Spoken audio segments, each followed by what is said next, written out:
আসসালামু আলাইকুম সবাইকে। আশা করি সবাই ভালো আছেন। আজকে বানাচ্ছি দারুণ এক গরুর মাংসের রেসিপি যেটা নরম ঝাল আর স্বাদে ভরপুর। এখানে নিয়েছি ১.৫ কেজি একদম সিনার সাইডের গরুর মাংস যেটা খাইতে মজা লাগে। আর এখানে নিয়েছি পেঁয়াজ। পেঁয়াজগুলো একটু মোটা করে কেটে নিয়েছি কারণ এতে মাংসের ঝোলটা অনেক ঘন আর মজাদার হয়।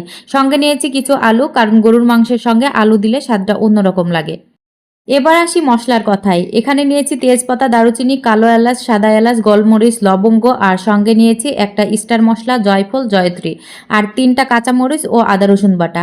আমি এখানে তেজপাতা, গোলমরিচ, লবঙ্গ আর কাঁচামরিচ বাদে বাকিগুলো সব মশলা ভালো করে বাটাই বেটে নিচ্ছি। এখন আমি সবগুলো মশলা একে একে দিয়ে দিচ্ছি। প্রথমে দিলাম পেঁয়াজ, তারপরে দিলাম আদা রসুন বাটা, তারপরে দিলাম তেজপাতা, তারপরে দিলাম লবঙ্গ ও গোলমরিচ, তারপরে দিয়ে দিচ্ছি কাঁচামরিচ আর এখানে আমি নিয়েছি লবণ, হলুদ, তারপরে মরিচের গুঁড়া আর জিরার গুঁড়া, ধনিয়ার গুঁড়া। তো সবগুলো আমি একসাথে দিয়ে দিলাম। তারপরে দিয়ে দিচ্ছি বেটে নেওয়া মশলাটা।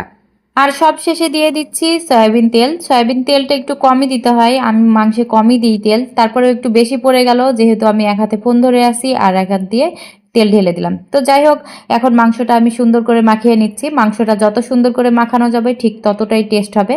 তো আমি মাংসটা সুন্দর করে এই যে মাখিয়ে নিয়েছি। এখন জ্বালিয়ে দেব চুলা। চুলাটা জ্বালিয়ে মাংসটা ঢাকনা দিয়ে ঢেকে দিচ্ছি। দেখা হবে ১০ মিনিট পর। ১০ মিনিট পর ঢাকনা সরিয়ে ভালো করে নেড়েচেড়ে দিচ্ছি মাংসটা। আবারও আসছি ১৫ মিনিট পর।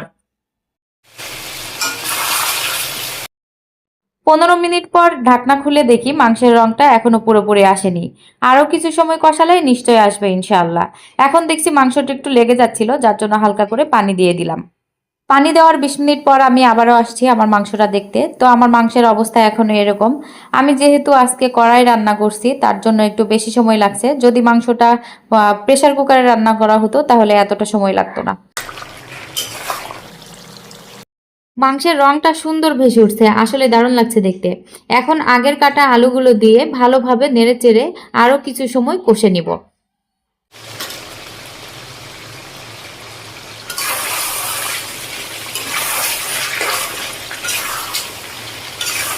আলুগুলো ভালো করে কষানোর পর তারপরে একটু পানি দিয়ে ঢেকে দিয়েছিলাম, যেটা আমি স্কিপ করে ফেলছি। তারপরেই ফিরছি ২০ মিনিট পর।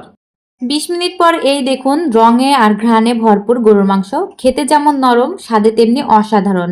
ঘরে একবার বানিয়ে দেখুন, খেয়ে সবাই বলবে বাহ কি মজা। ভিডিওটি ভালো লাগলে লাইক দিন, কমেন্ট করে জানাবেন কেমন লাগলো। আর চ্যানেলটা সাবস্ক্রাইব করতে ভুলবেন না। দেখা হবে পরবর্তী ভিডিওতে ইনশাআল্লাহ। সেই পর্যন্ত সবাই ভালো থাকুন, সুস্থ থাকুন। আল্লাহ হাফেজ।